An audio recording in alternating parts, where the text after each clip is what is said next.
Hey friends, this is Jeff Young, and right now you're listening to Nothing Shocking Podcast. So turn it up and listen close.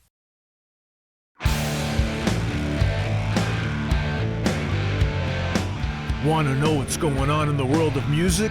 Then tune in to the Nothing Shocking Podcast, a non-genre based, all-ages friendly rock and roll program. Join us weekly for interviews with all your favorite rock stars from the mainstream to the underground. You can find us at nothingshocking.libsyn.com or anywhere you download podcasts.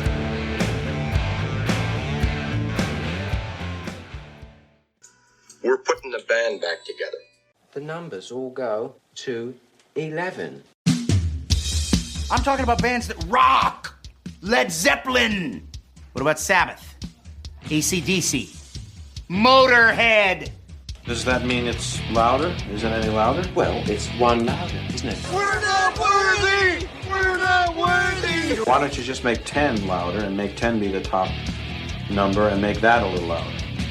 These go to 11. I get up off the ground and raise my head. Days like this, think I should be dead. One for Satan, two for me. Let's cheat the devil, it's fun, don't you agree? Welcome to the Nothing Shocking Podcast. I'm your co-host, Jeff Untied, and with me in Dogbowl Studio is Coach Nez. You can find the Nothing Shocking Podcast on Libsyn or any podcatchers. Like our Facebook page or follow us on X at No Shock Pod. You can also find the Nothing Shocking Podcast on Rock Rage Radio every Sunday morning at 7 a.m. Central Time. Our sponsor is Big Strix Vinyl Records and Sports Cards, located in Rock Island, Illinois. New, vintage, and previously owned. You can find it at Big Strix. We would like to thank the Hong Kong Sleepover for allowing us to use their music for our intro and bumper ending. Tonight's guest is Jeff Young of Kings of Thrash and the Jeff Young Group. And formerly of Megadeth. What's he promoting? Bullets Ready, a new single by Kings of Thrash, and he's collaborating with a bunch of artists, and he's got a new album in the works for the Jeff Young Group. Yeah, hey, let's get to that interview. All right, good night. Good night.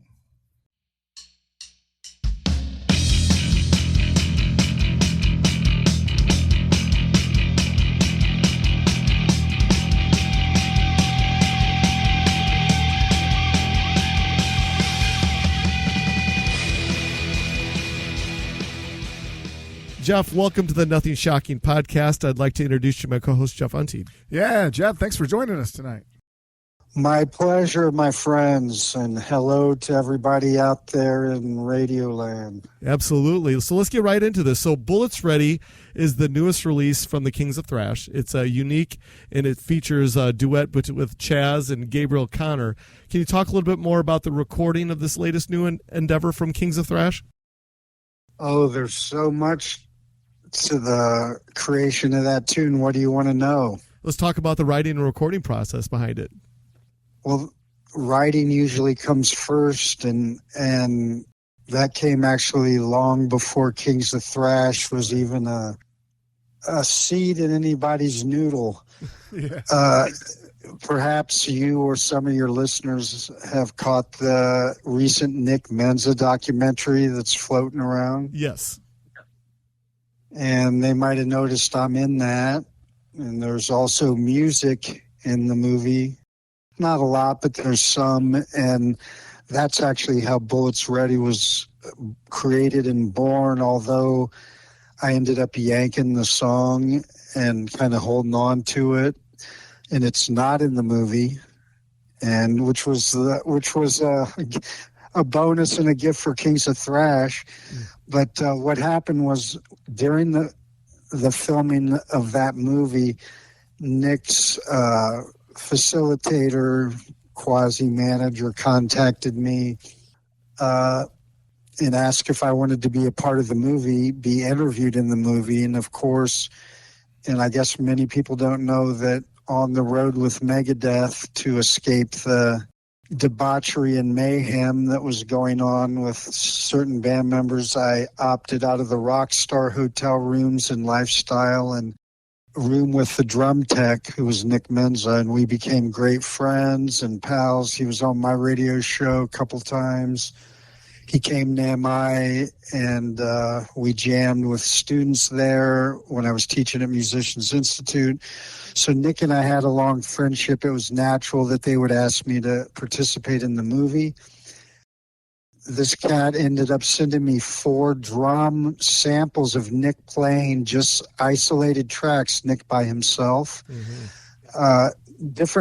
Each was a different rhythm, a different groove, and I latched on to one, and most of the general drum outline, rough sketch for Bullets Ready is Nick. You know, I was literally composing with Nick from Beyond the Grave, and which was really surreal, and I'd never done anything like that before. But I mean, his drum beat was there, so it was just a matter of, you know, writing parts, and as his drum parts would evolve, I just changed the rhythm, write a new part. So I got basically the rough intro, verse, pre-chorus, chorus with Nick's part. And long story short, I decided to hold on to it and not have it be in the movie, although I participated and was interviewed in the movie. So the song was sitting there on the back burner.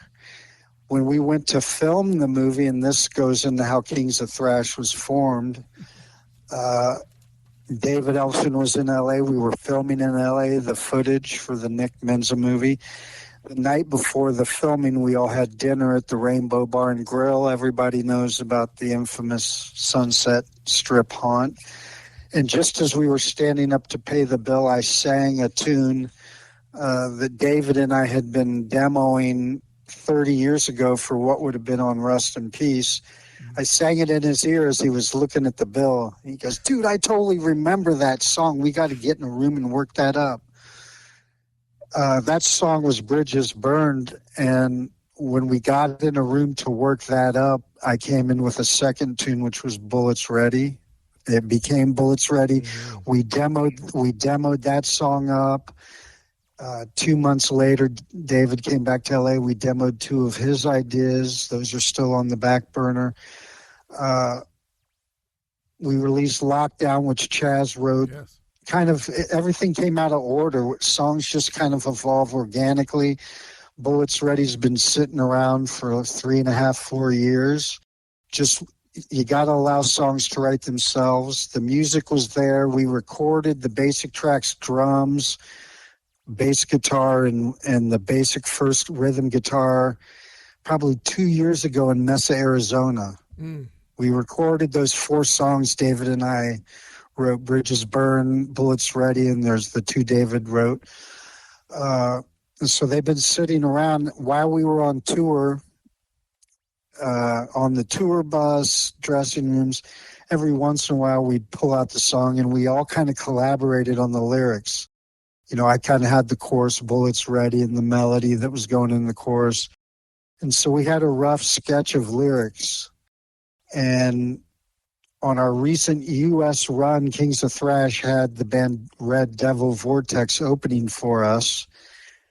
And Gabriel Connor just so happens to be part of that band. He just so happens to also play in the Jeff Young group with Fred Aching from Kings of Thrash. Nice. Both appearing on my new album that we can talk about. And what happened was, so we had the lyrics, we had the song, and it really evolved so organically.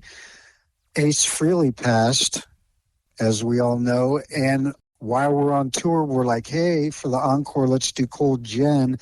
Gabriel's favorite band is Kiss. We pulled him up on stage, and basically that chorus vibe that you see in Bullets Ready with Gabriel and Chaz is what you'll actually hear, because we're about to drop a live video for Cold Gin here in the next days. We haven't figured out what day we want to drop it, but it's done. It's from that tour. We're going to also, it's kind of a sequel to Bullets Ready, a little live sequel.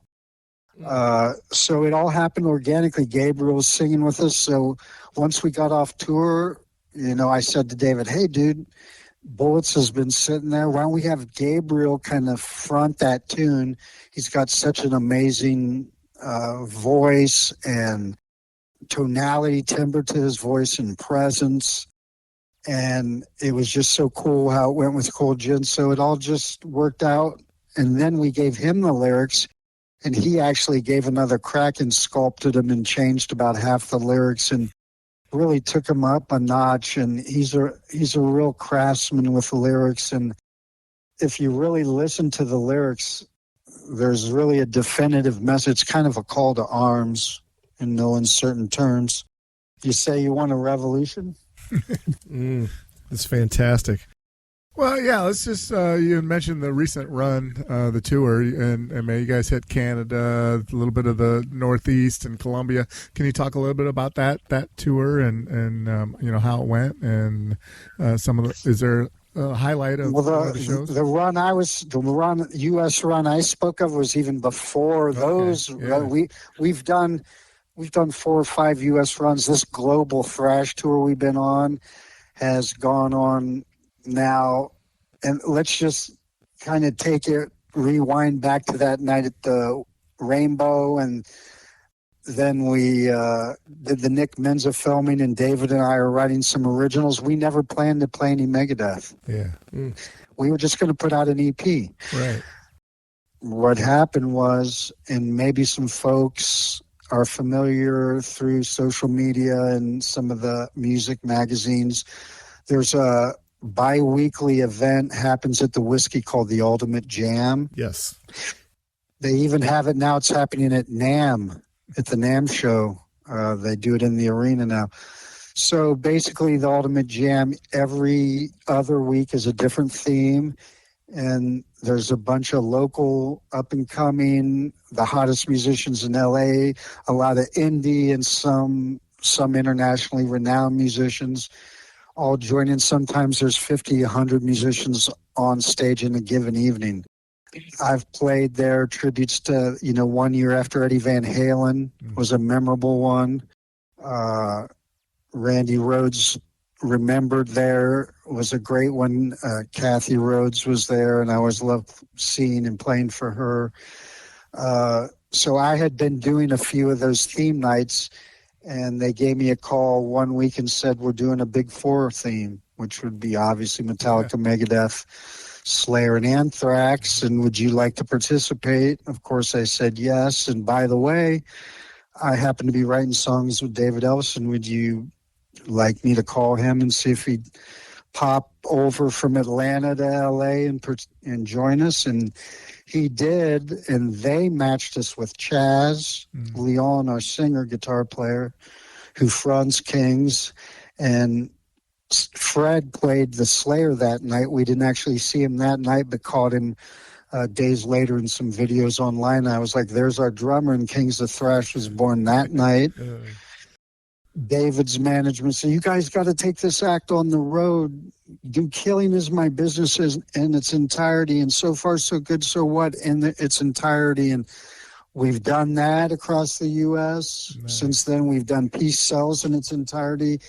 We've been to Australia. I'm going dovetailing right into your question. We've done Australia twice. We did a month in Europe from the UK to the Balkan region, Romania, Transylvania, Greece, even if you can believe it, the Lake Geneva shoreline, right? Yeah. Smoke on the water. And we covered that night. An amazing club we got to see when we drove in on the bus. We saw the whole Lake Geneva, and it was just an amazing venue, and we were able to stay upstairs. There were, musician suites upstairs and really cool club owners, and it was David's birthday, and we covered Smoke on the Water in Switzerland, and we all sang a verse. Each of us sang a verse of it, and so we've done the U.S. like 3-4 times, Toronto, Mexico, Japan. We did recently 2 nights in Tokyo, was amazing. Mexico was amazing. Colombia, as you mentioned, we just got back from, was incredible. Can't say enough about it. And Fred, Chaz, and I even visited the Pablo Escobar Museum, which what we highly recommend. Another thing we did when we were near Lake Geneva, what's near there, Geiger, the Emerson, Lake and Palmer Brain Salad Surgery album cover. Yes. That and Alien, the movies, all that amazing art. He lived there, and we went to the Geiger Museum. You guys got to go online. Your listeners got to check out that museum. It's a bucket list place, both those museums. Fred, Chaz, and I agreed that was our favorite days off that we ever spent was going to those two different museums.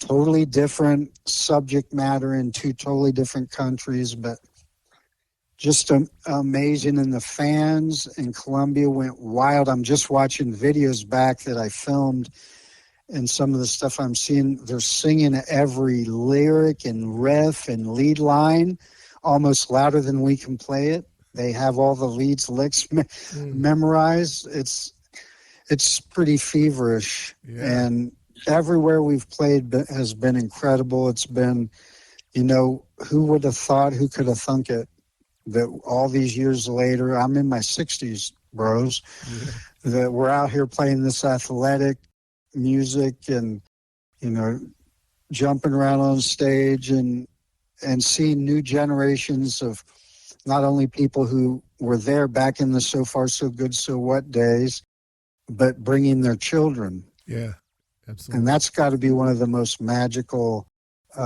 bonuses, offshoots of the whole experience. Is that, and don't let me, you mentioned Canada, I don't want to forget, with Rush touring. And, I played Rush at soundcheck every day and people loved it. Or at night right before we'd go on, I'd give a little strain of Fly By Night or the intro of the Trees, and people go nuts for that. Absolutely. Love it. Yeah. I wanted to bring this back to Bullets Ready. It was produced by Cameron Webb. Can you talk a little bit more about your work with Cameron Webb, with him collaborating with him? Talk a little bit more about it. Well, he mixed it. We produced it ourselves. Oh, okay. Yep. Yeah, and it's two different balls of action, two different wheelhouses, mixing and producing. But people could vet him and check out all the incredible stuff he's done from Motorhead to Megadeth and beyond.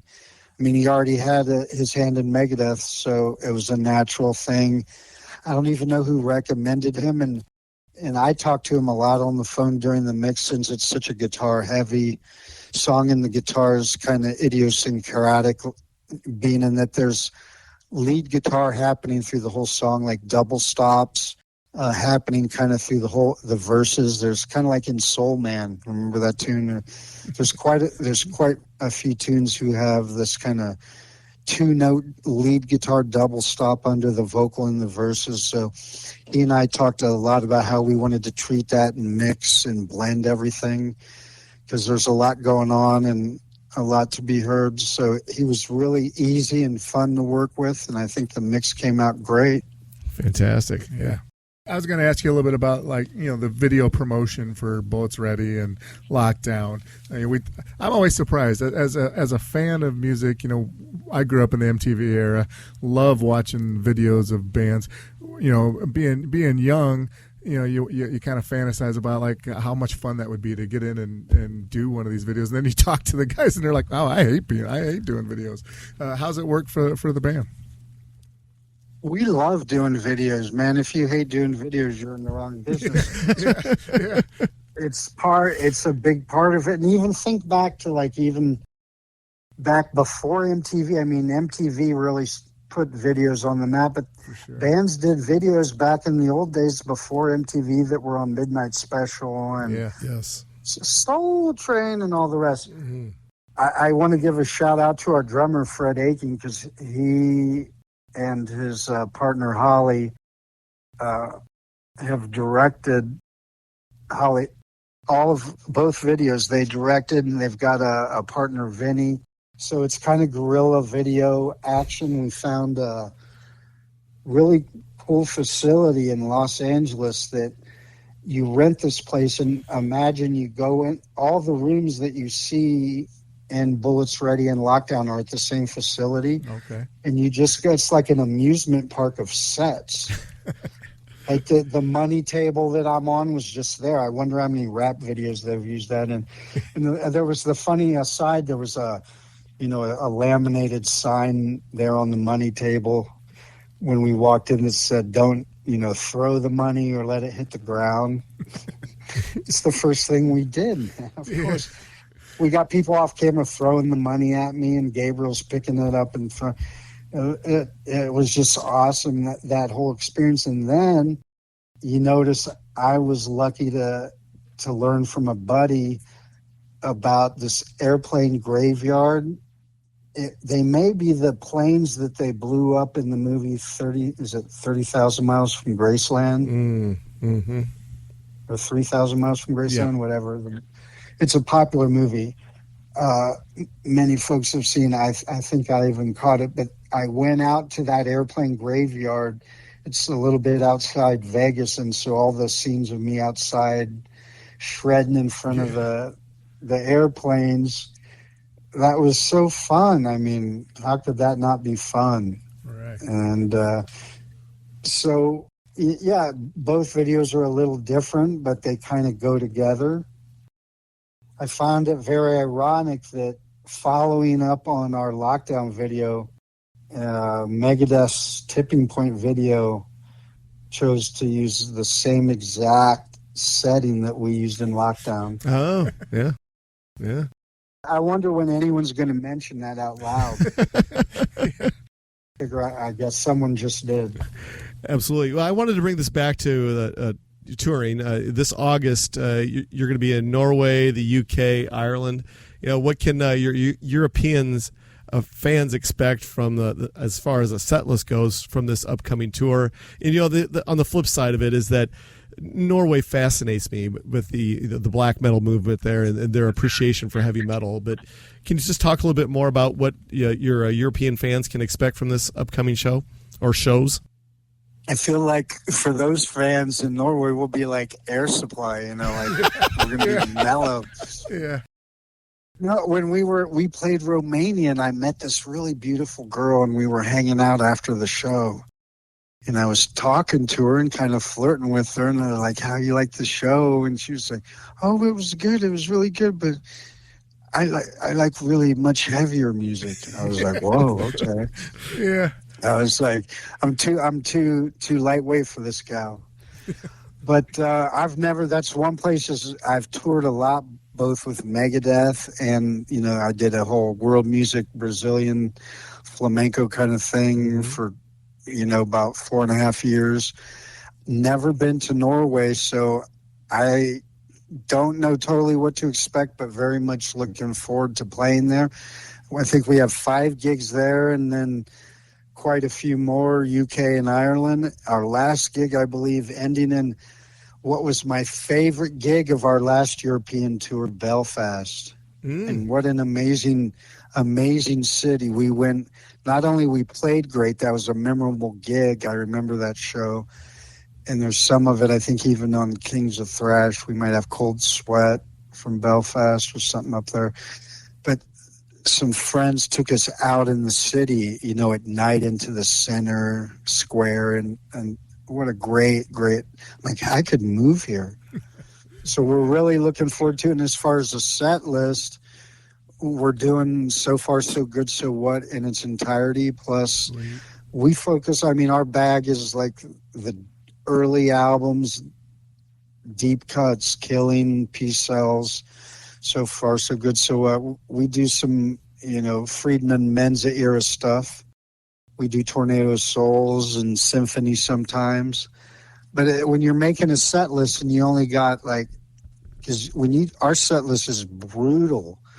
It's probably one of the most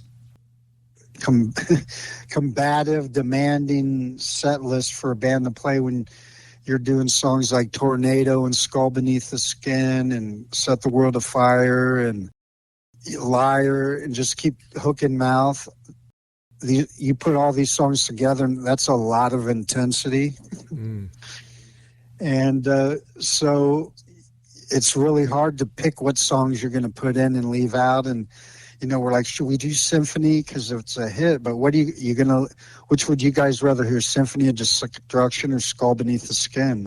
Oh, yeah. Right? You see? Yep. The decisions get real easy. So we're doing, so far so good. So what? It's like, with talking and tuning, like 35 minutes and change, 40 minutes. And then the rest of the set, before and after, is the deepest, most challenging, heavy cuts that we can throw at them. And people seem to like it, and we're having a blast. Oh, so cool. Nice.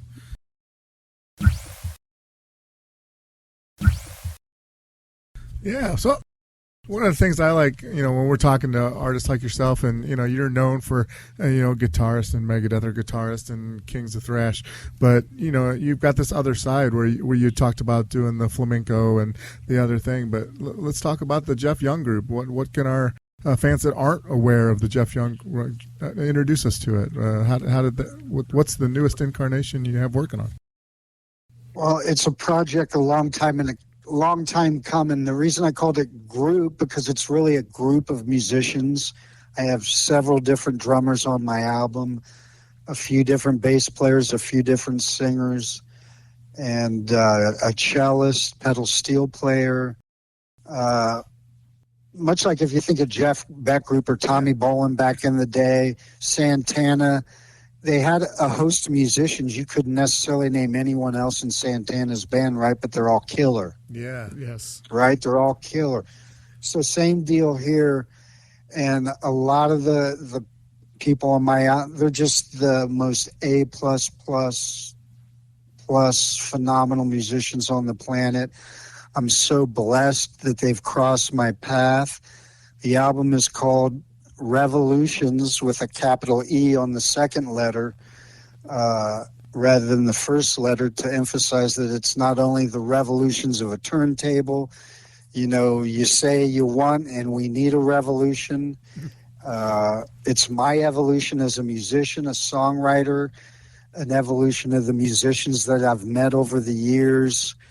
It's an evolution of the recording industry, the medium, how we've recorded has evolved a lot. Some of the album, I've tried to do as much of it analog and old school on 2-inch tape as possible.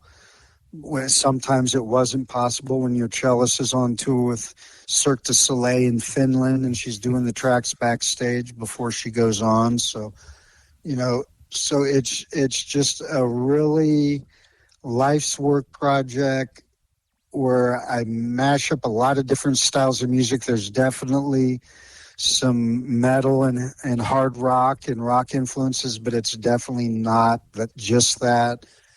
There's world music influence. There's a trance blues track. It's got some, hard rock attributes to it. It's really danceable. There's a lot of funk vibes on the album. Fans of bands like Living Colour and Chili Peppers and, any kind of heavy band, even Rage Against, any kind of heavy band that has a funky vibe to it. Because I grew up in Dayton, Ohio. People got to remember where the Ohio Players came from. Yes. And the whole funk movement was really born in Ohio and Cincinnati, Dayton and Cincinnati, Ohio. So that's where we, as kids growing up, saw the Ohio Players on, Don Kirshner's Midnight Special and Soul Train, and they gave us permission. You can be from Dayton, Ohio, and you can make it in music. You can do music as a career. This is something you can do. So, I'd always try to represent, and I just think from touring, metal's one thing, but it is a narrow niche, and my album, I think, is a little wider than that. When I toured with the World Music Project, I really saw, as you tour the world, how much, as you go from country to country, people, when they go to concerts, they want to dance. You go out with your girl, you want to dance, and there's different forms, I guess. Moshing and skanking is a form of dancing, but so I always try to, no matter how heavy the tune is, to make it danceable, or some way that you can move to it in a fun, coordinated fashion. So I have some great players. I'll just drop some names and invite people to visit my URL. It's easy to find. It's also the opening track on the record. I'll tell you just a bit about that track to set up the album. In the URL is www.lightningrising.com. And just so folks, you can go on YouTube. Lightning doesn't always come down from the sky. It does also come up from the ground, from the earth. And there's some amazing videos, and that gave me the idea for the song title, and almost like the lightning is coming off our fingers and our drumsticks while we play. And the track that opens the album, a lot of people are learning about this bass player, Mohini Day. She's from India. She just moved to America a couple years ago. I met her at the NAMM show. I'd seen her on Instagram and was instantly blown away. She's like the new Jaco Pastorius, Billy Sheehan, but really the world has never seen anything like her. Her father was a jazz bass player and taught her basically from birth. Her and her sister are just amazing musicians. And then all the jazz players from America and Europe that went to India on tour needed a bass player and then took her under their wing. So she's played with all the greatest jazz players and came to America. And I met her at NAMM and just happened to walk by a booth where she was playing and watched the 3 songs she played right in front of her and videotaped her, and at the end begged her to play on my record. And being from India, she didn't. She said, I don't know who Megadeth is, but my saxophone and drummer are geeking out on you. So sure, I'll play on your record. So I finished writing the song Lightning Rising to fit with Mohini's style, and I invite folks to check her out on Instagram. It's MOHINIDEY, Mohini Day.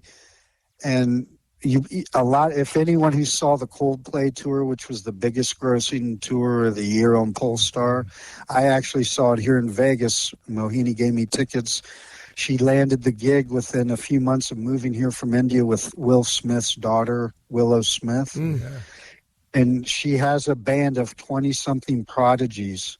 They did it for anyone. You got to go watch their NPR Tiny Desk concert. You know, they have this series of concerts called Tiny Desk Concerts. Go watch Willow Smith and this group of prodigies. It's very kind of stream of consciousness, R&B, poetry, jazz fusion, really cool music played by some sick young kids, and Mohini happens to be one. She's like 27. So, and that's the amazing thing. You know, I'm in my 60s. I got a bass player in my album in her 20s, and it's, you know, getting millions of views on TikTok and Instagram, and, you know, opening for Coldplay. And my drummer on that track is Jeff DeTore, who plays here in Vegas at Luxor. Anyone who's seen Blue Man Group in the 20 years, there's a drummer up in the shadows, and that's Jeff. He's been in Blue Man Group since it's open. He's been here at Luxor and also toured the world from here to Israel and back. He's just an amazing drummer. Think John Bonham meets Terry Bozzio. So the 3 of us, kind of like Rush. Like one of the reviews of the tracks from someone says, sounds like Rush with Jeff Beck on guitar. So it's that's the opening track. And that's just 2 of the musicians I have. All this. You can see a whole one sheet with a list of all the musicians. I'll just try to name a few that you would know. Brian Tichy is on a couple tracks, from Whitesnake and so many other great groups, Foreigner, Billy Idol, Dead Daisies. He's out with Gene Simmons right now. Great drummer. And I also have him on the bonus track. The bonus track's a acoustic cover of Summerland by King's X, with me, Brian Tichy, and Sass Jordan, Canada. Do you know Sass? Oh, yeah, absolutely. I've been trying to get her on the podcast for a couple years now. Dude, this song, this is live. This bonus track on my album was live. It's taken live from my radio show, Music Without Boundaries. Brian came on my show. Remember back when Jerry Gaskill had a heart attack? We did a little like positive vibe. Brian and Sass had a band called Sun, and they were playing the Viper Room. I'm like, you want to come on the show on Skype and promote your gig? And he's like, he left a message, dude, you know, Jerry and everything, you ever have guests come to your place? And I was living in Canoga Hills, and we should do some King's Acts, you and me. And so we learned Summerland like over this phone on voicemail, like back and forth. And, so, you know, they came over that night to my place to do I was live. I would do it in 2 segments at that time. But in 2 parts, I'd do part 1 and then sign off and then sign back on for part 2. And I did part 1. I interviewed them. And when Sass got there that night, her eyes were like a deer in the headlights. She's like, I've never heard this song, Summerland. I can't sing this.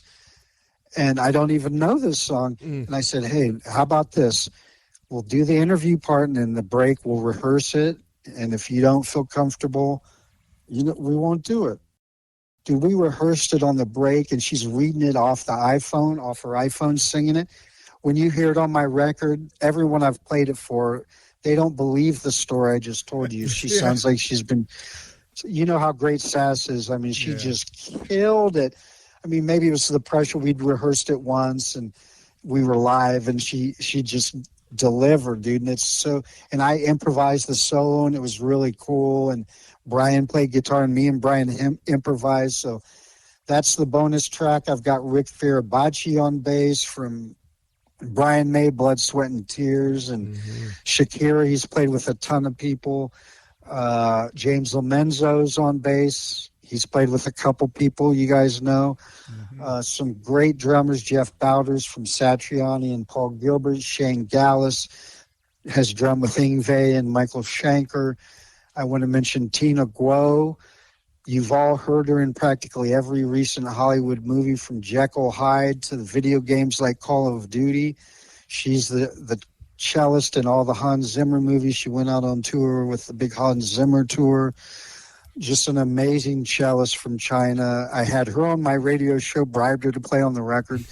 Andrea Witt, amazing viola player who got the residency here in Vegas playing with Shania Twain, and just picked up the pedal steel on the fly, and she's a virtuoso at it. And I got this like slow blues drop tune. It's like the chords are all made up, kind of like the Rain song by Zeppelin, how the chords sound weird. Like you've never heard those chords before. It's kind of like that because it's in a weird tuning, but darker, and it's really beautiful. It's just a song unto itself, but it's kind of trancey and bluesy, but it rocks. And I got some Brian May Boston kind of harmonies. And I just had a dream that she'd put some psychedelic pedal steel. She uses effects and reverbs and stuff. So it definitely doesn't sound country.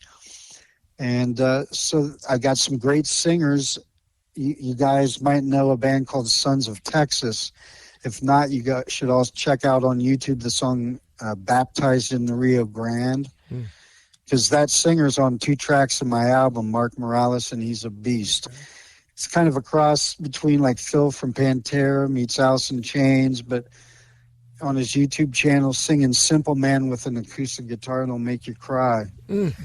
Dinah Shirasaki on the track. She plays in a AC/DC all-female tribute, Thunderstruck. They were probably one of the first tribute bands. They've been going for well over 20 years.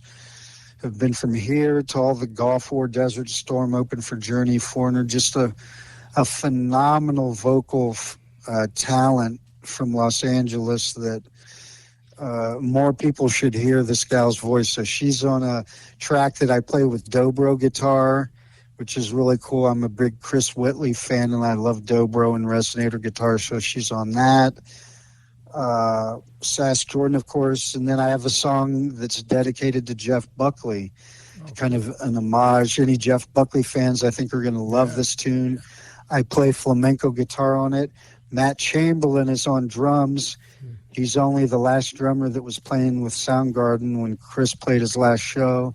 He's played on all the recent Tori Amos albums, the Fiona Apple, and tons more stuff. Just a phenomenal drummer.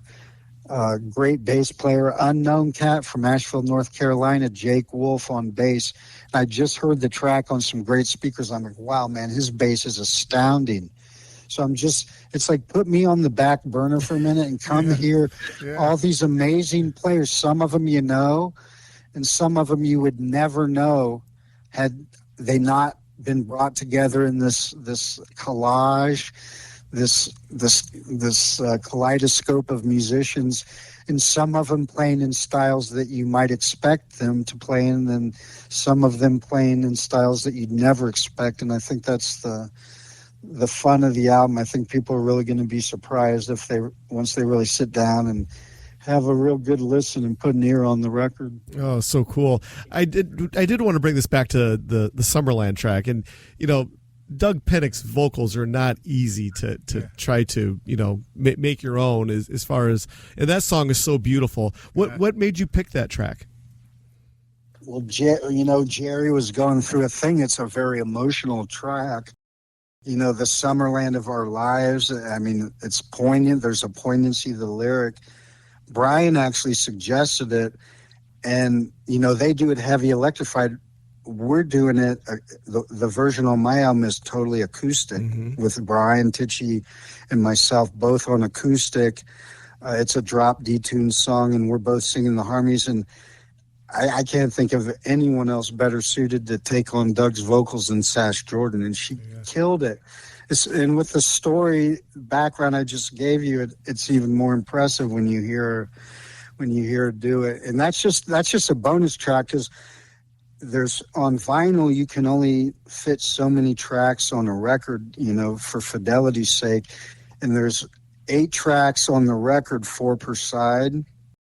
And so the 9th track is Summerland, so that'll be a digital only. Anyone who gets the vinyl, there'll be a code in the record where they can download it, and anyone who gets the digital will get all 9 tracks. And I can't wait for people to hear that. People who heard the radio show back in the day heard the track live, but I've held it in the vault, and it was just so good that I thought, what a great bonus track. And to have, one cover.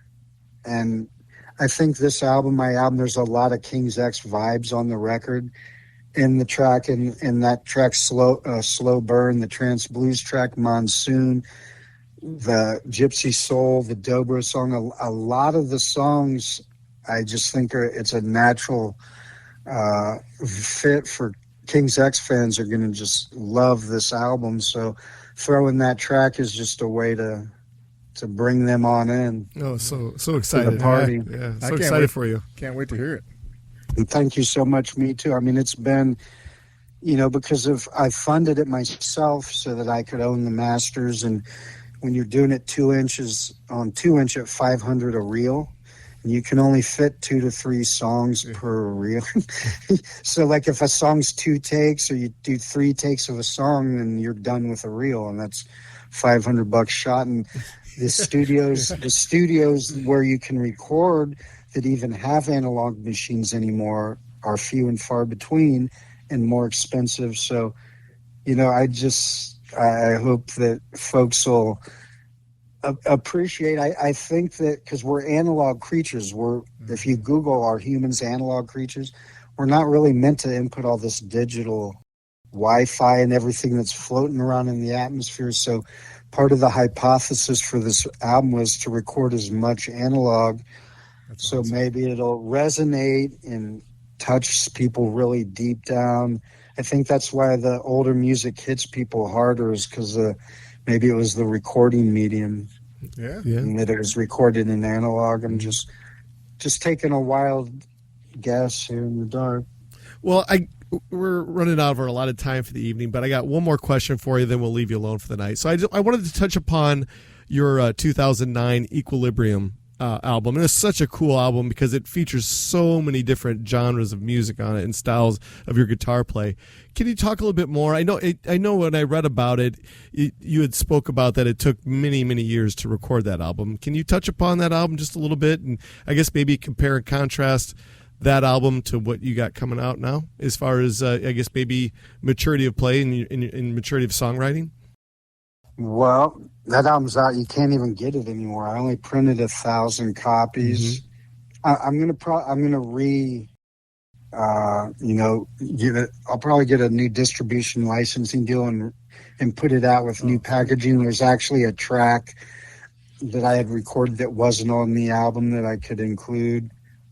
But Yeah, that was totally world music and flamenco. There was a little electric guitar, but it was all based around his 12-string guitar, acoustic, 6-string steel string, flamenco, and nylon string classical, and a lot of world music instruments and as many instruments as we could make ourselves. And to be honest, one of the tracks on my new album, Revolutions, was on that album, the Jeff Buckley tune, Always Remember Me. I've brought over, much like David Coverdale did with Here I Go Again, and what was the other song he brought over that he had Fool for Your Lovin'. He did that with a few songs, Here I Go Again, Fool for Your Lovin'. So that song was so good, and not many people heard it, so I got to put it on this record. The singer on there, that's the one with Matt Chamberlain. The singer on there, Sage Sansone. Again, she's totally unknown. She's from Asheville, North Carolina. When I tried Michael Wagner, who everyone knows from Master of Puppets, and he mixed the Megadeth album so far, Janet Jackson, Black Cat, Extreme, Porno Graffiti, and many more. The new Mick Mars album, when we were tracking that, he did that track with me. So that track is produced by me and mixed with Michael. And when we were tracking Sage's vocals in Nashville, he looked at me, he's like, you know she's got perfect pitch, don't you? And I'm like, yeah, bro, that's why she's here. And she's very Jeff Buckley. She's like a female Jeff Buckley, Tori Amos. She's got that Nusrat Fateh Ali Khan vibes. A lot of people don't know who I'm talking about, but Eddie Vedder introduced you to him, and it's him and it's Eddie Vedder and Nusrat in the Dead Men Walking soundtrack, doing all the eerie singing. And Peter Gabriel bought Nusrat on to his record label and introduced him to the world, and his great vocal. And the reason Jeff Buckley and a lot of singers, Sean Lane, the great guitar player, rest his soul, the reason these guys played and sang the way they did was because of the influence of Nusrat Fateh Ali Khan. Also a little influence on my new album there in the Jeff Buckley tune, Always Remember Me. So yeah, I'm glad you guys even know about that album. It's a miracle, and I appreciate anyone who even found that album. It's off iTunes because I had everything yanked, especially because I'm putting that one song on the new album, but I will be getting a new deal for that and putting it out with a new album cover and maybe even on vinyl so people can enjoy them, because it really was well recorded. It's like Pink Floyd quality audio file recording quality. That's a tongue twister. So I'd love to release that again, but first things first, Revolutions, and then after that I've already got my next album after that, which is mostly a funk album of half originals and half covers. And I got to tell you, because I'm excited about it, and you guys all know Roxy Petrucci from Vixen. Oh, yeah. Of course. Dude, she's so cool, and we've known each other for so long, and we've been dying to do a track. And we're doing on my funk album that'll be the follow-up to Revolutions. I don't know what it's going to be called yet, but it's already mostly recorded. And one of the songs, we redid a Prince tune from his first album, one of his coolest tunes. It was only a mild hit, and Roxy played drums on it, and it's just the coolest band on this track. So I got that, and then after that, I got an album of like dobro and 4-string guitar, lap steel kind of stuff. And when I get real old, dudes, I'll do a classical album for y'all. Oh, so cool. Well, we're out of our allotted time for the evening. Is there anything that we left off that you would like to plug or promote? I think we were pretty holistic in the questions and answers, and what we didn't cover, they can find easily on 2 links. One is my official website's lightningrising.com. And then I also have a crowdfunding page. We're launching a campaign to finish the record. We're like 2 weeks and $2,000 out. And we have a whole thing going, and they can actually get one of the tracks from my album is available on my Ko-Fi page, which is www.ko-fi.com/JYGTR for JY Guitar. And that's Ko-Fi. it's like Patreon. Everyone knows about Patreon, and many people listening have probably sponsored some artists or authors or creatives on Patreon or GoFundMe or Indiegogo. Ko-Fi is really the best I've found, and I hope people and even other musicians and artists and creatives will look into Ko-Fi, because it's, I think, a lot superior to Patreon. Because all the I actually, when I was doing my radio show, I was on Patreon, but when people donate and contribute to your album, or you're writing a new book and you've got your followers contributing, Patreon holds your money for a month before they give it to the content creators. Or Patreon, it's immediate and right away. And that's what it should be about this day and age, because it really is the new business model for artists and musicians this day and age, that, you know, our followers and our fans are helping us get this new music and content out there. Oh, so cool. Fantastic. Well, this is how things are, guys so much. This is how things are going to work out. Jeff, the editing wizard over here, he'll get it all cleaned up for us, and we will send you the link. I hope I answered everything adequately for you guys. Oh, you're a killer, man. Yeah, you did great. You did fantastic. Thank you, Jeff. It was a pleasure and an honor to have you on tonight. Yeah, can't wait to hear your new Thanks, guys. Hey, be good. Thanks, guys. I can't wait, man. Cool, dudes. Yeah. Well, I'm really impressed that you knew about Equilibrium, and also was enthusiastic that you keyed in on the Summerland track. Yeah, absolutely. So that's just the bonus. That's just the bonus track, but it is killer, dude. And yeah, Sass kills it. I can't wait. So once you do hear it, hit me back later and let me know how you like it. Absolutely. Awesome. And hey, you know, whenever you want it, anytime you want to promote anything, call us. Let us know. We'll put you on. We'll put you on an intro for another episode or whatever, so we can get you promoted for any little thing that you want. We really appreciate it. Thanks for your time. Absolutely. Yeah, thank you. And we'll send you the link to our homepage so you can check out, you know. Yeah, let me check out some. I'm sure I want to check out some of your other interviews. I'm sure my friends have been on your show. Yeah, absolutely. So, hey, thank you so much, and we'll be in touch with you in about 2 weeks. Guys. You too. Take care. Bye-bye. So, bye.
You can have the